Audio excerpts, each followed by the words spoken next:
César Chávez caminaba por el bullicioso estacionamiento de una gasolinera al norte de Culiacán. Aunque su figura icónica seguía siendo reconocida por muchos, había días en los que se sentía casi invisible, una sombra de aquel guerrero que alguna vez levantó el puño en victoria ante multitudes que coreaban su nombre. Era el héroe del boxeo mexicano, pero también un hombre con cicatrices profundas, tanto físicas como emocionales. A sus 50 y tantos años, Chávez había aprendido a caminar con humildad, agradecido por la segunda oportunidad que la vida le había brindado tras años de batalla contra sus propios demonios. Esa mañana, mientras llenaba el tanque de su camioneta, observó el ir y venir apresurado de los empleados del lugar. Su mirada se detuvo en una mujer joven, de unos veintitantos años, que limpiaba parabrisas con movimientos torpes pero decididos. Lo que más le llamó la atención no fue su rostro cansado ni su uniforme desgastado, sino su evidente estado de embarazo. Su vientre, pronunciado, parecía un recordatorio de una vida que estaba por llegar, aunque las circunstancias no parecieran ideales. Chávez se entrecerró los ojos, intentando ignorar la punzada en su pecho. Era una simple empleada más, alguien que hacía su trabajo como millones de mexicanos. Sin embargo, había algo en su semblante que lo atrapó, algo que lo hizo quedarse un poco más de lo necesario, observándola en silencio. Julio César Chávez se quedó apoyado contra su camioneta, fingiendo revisar su teléfono mientras sus ojos seguían a la joven. La observó sacar un paño de su bolsillo y frotar con insistencia el parabrisas de un coche pequeño y polvoriento. Su rostro se contrajo en una mueca de dolor al agacharse, probablemente debido al peso de su vientre, pero aún así, no se detuvo. Al terminar, sonrió al conductor y agradeció con un gesto el billete que le tendió, aunque este apenas alcanzaba para comprar una botella de agua. Algo en aquella escena perforó la coraza que Julio había construido a lo largo de los años. Recordó a su madre, una mujer incansable que luchó sola para criarlo a él y a sus hermanos en medio de la pobreza. La imagen de la joven lo transportó a aquellos días en los que su madre trabajaba jornadas interminables en una fábrica, regresando con las manos agrietadas y una mirada agotada, pero siempre con una palabra de aliento. Sin pensarlo demasiado, Julio se acercó. Su imponente figura, aunque algo menos atlética que en sus años de gloria, seguía teniendo ese magnetismo que hacía que las personas lo miraran dos veces. La joven levantó la vista al notar su sombra y, por un segundo, pareció reconocerlo, pero enseguida apartó la mirada, como si no quisiera hacer evidente su curiosidad. ¿Cuánto tiempo llevas trabajando aquí?, preguntó él con un tono que buscaba ser casual. Ella lo miró con algo de desconfianza al principio, pero respondió con educación. Unos 6 meses, señor. Es un trabajo honesto. Julio asintió, notando el leve temblor en su voz. ¿Y cuánto te falta?, dijo, señalando su vientre. La joven bajó la mirada, como si la pregunta removiera algo doloroso. 2 meses, más o menos. Hubo un silencio incómodo. Julio no estaba acostumbrado a conversaciones como esta, pero algo dentro de él le decía que debía seguir hablando. ¿Tienes alguien que te ayude? ¿Tu familia o el padre del bebé? La pregunta pareció golpear un nervio, porque los ojos de la joven se llenaron de lágrimas que se negó a dejar caer.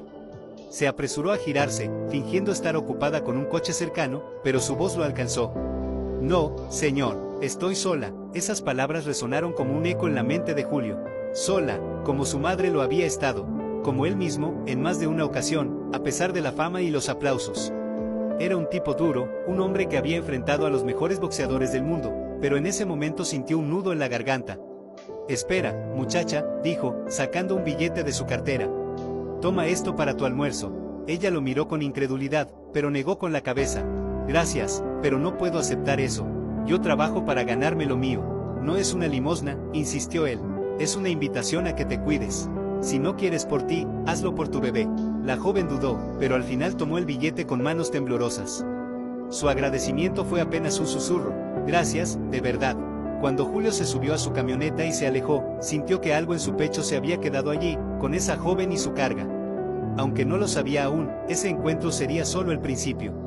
Esa noche, mientras Julio estaba en su casa, no podía quitarse de la cabeza a la joven de la gasolinera.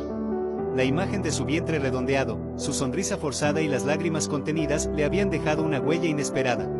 Sentado en su sofá, con un vaso de agua en la mano, miró hacia la pared donde colgaban varios cuadros de sus días de gloria. Fotos de combates épicos, trofeos y cinturones que contaban la historia de un hombre que había llegado a la cima.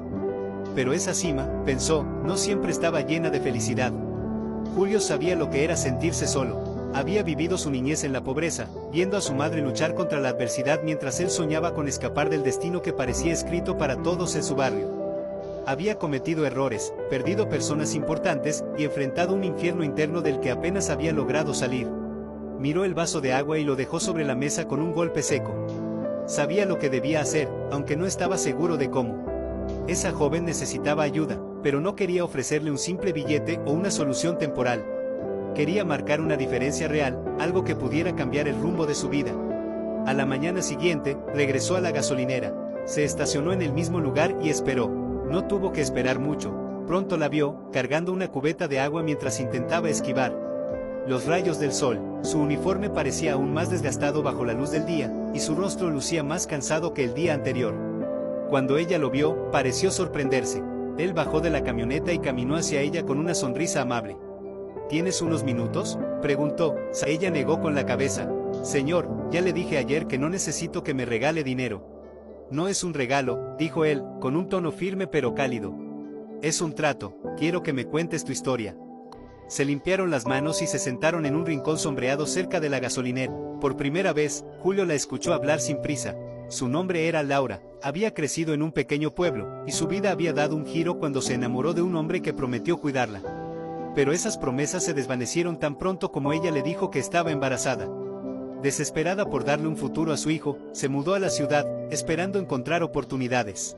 Hay días difíciles, pero voy a salir adelante, por él, y se llevó una mano al vientre, como si su bebé fuera su ancla en medio del caos. Julio sintió un nudo en la garganta. Esa determinación le recordaba a su madre y, en cierta forma, a sí mismo. Sabía que Laura era fuerte, pero también sabía que incluso los más fuertes necesitaban ayuda.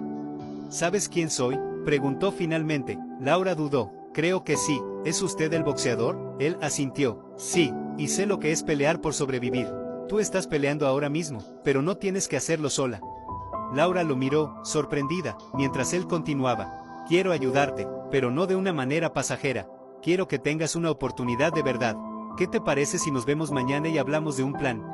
Al día siguiente, Laura llegó a la gasolinera con el mismo uniforme desgastado y una mezcla de curiosidad y escepticismo. No podía dejar de preguntarse si Julio César Chávez hablaba en serio.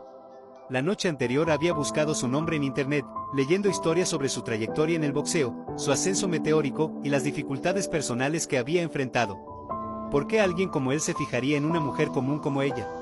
Cuando él llegó en su camioneta, Laura notó algo diferente en su semblante, una determinación que parecía inquebrantable.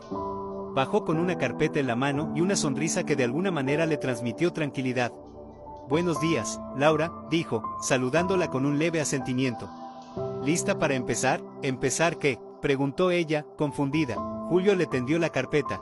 Dentro había papeles, tarjetas de presentación y una lista escrita a mano. He hablado con algunas personas que me deben favores. Hay un par de oportunidades que podrían interesarte. Cursos, becas, incluso un trabajo que no implica cargar cubetas todo el día. Laura ojeó con acento agudo los papeles, incrédula. Pero, ¿por qué está haciendo esto por mí? Apenas me conoce. Julio se cruzó de brazos y la miró con seriedad. Porque alguien lo hizo por mí una vez. Y porque tú lo necesitas, aunque no lo pidas.